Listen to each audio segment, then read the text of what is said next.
प्रकरण है वो चर्चा का विषय है। बड़े शर्म की बात है कि एक बहन को न्याय दिलाने के लिए हमें यहाँ सड़कों पर बैठना पड़ रहा है। इसके पीछे जो नाकामी है वो पुलिस प्रशासन की है। शासन और प्रशासन दोनों की जो नाकामी है वो साफ झलक रही है। मैं जैसे मेरे पूर्व वक्ताओं ने अभी बताया कि जो आंदोलन है पिछले 2 दिन से जारी है, लेकिन यहाँ जो समस्याएं हैं, जो सुविधाएं हैं वो होनी चाहिए वो नहीं है। उसकी जिम्मेदार कौन है?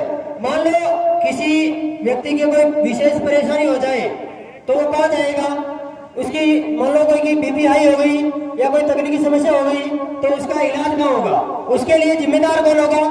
पुलिस अंदर बैठी है, बाहर नहीं आ रही है।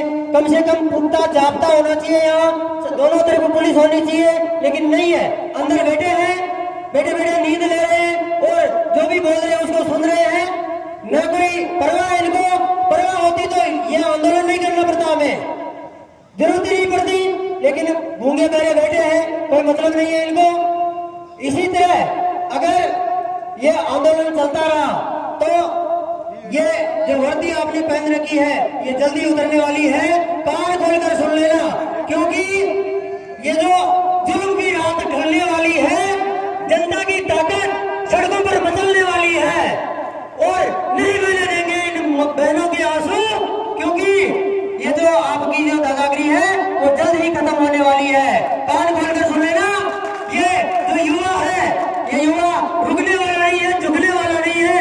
ये आपको अपनी ताकत का एहसास करा देंगे। इसी तरह जैसे किसी तरह का आंदोलन होता है उसमें जो अगुवाई करने वाली टीम है, जैसे यहाँ बहन संगीता के लिए जो संघर्ष समिति बनी हुई है, मैं उससे निवेदन करूंगा कि कब तक हम यूं चुप बैठेंगे, कब तक हम यूं चुप बैठेंगे? कुछ न कुछ हमें ठानना है और इनको जरूर बताना है कि ये युवा क्या कर सकते हैं। और साथ ही में मेरे युवा साथियों से एक विशेष गुजारिश करूंगा कि पिछले 2 दिन से जो जब आंदोलन शुरू हुआ है, मैं सोशल मीडिया के माध्यम से तो कुछ चीजें नोट कर रहा हूँ कि किसी नेता का नाम लेकर या किसी व्यक्ति का नाम लेकर कि वो कब आ रहे हैं, कब नहीं आ रहे। अरे आप तो निकलो अपने घर से और इस जालम पे आकर बैठो, अपने आप सब आ जाएंगे। कब तक हम इंतजार करेंगे कि कई ले रहे हैं नाम, हनुमान जी कब आ रहे हैं तब हम आएंगे? अरे हनुमान जी तो आ जाएंगे, आप भी तो अपनी भागीदारी निभाओ। यहाँ आकर स्वयं हम गोदरी में बैठे मैसेज कर रहे हैं, किसी के ऊपर आरोप प्रत्यारोप कर रहे हैं, ये आंदोलन राजनीति की बेच चढ़ गया। अरे आप यहाँ आए नहीं तो आपको क्या पता कि ये जो आंदोलन है वो राजनीति की बेच चढ़ा है या वास्तविक किसी सही दिशा में जा रहा है। आज बहन संगीता के साथ में अन्याय हुआ है, कल किसी और बहन के साथ में अन्याय होगा, तभी आप इसी तरह करोगे क्या? कब तक चलोगे? किसी के बहकावे में आकर, जैसे अभी सुबह मेरे पास में फोन आया कि यार वो तो कांग्रेस का आंदोलन है, हमें वहां नहीं जाना चाहिए। क्यों भाई?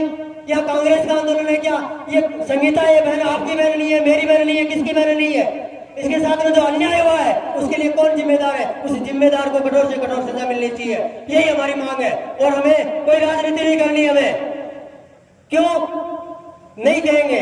ये तो विजय सिंह जी के समर्थक है, वो नहीं आएंगे। महेंद्र जी आए थे कल, या फलाना नेता है वो एमएलए बनना चाहता है। कौन एमएलए बनना चाहता है? अगर हम ये युवा साथी है, ये अगर संघर्ष नहीं करेंगे और ये जादे पर नहीं आएंगे तो हर रोज अन्याय होता रहेगा। संगीता जैसी न जाने कितनी बहनों का मर्डर हो जाएगा, कोई नहीं पूछेगा आपको।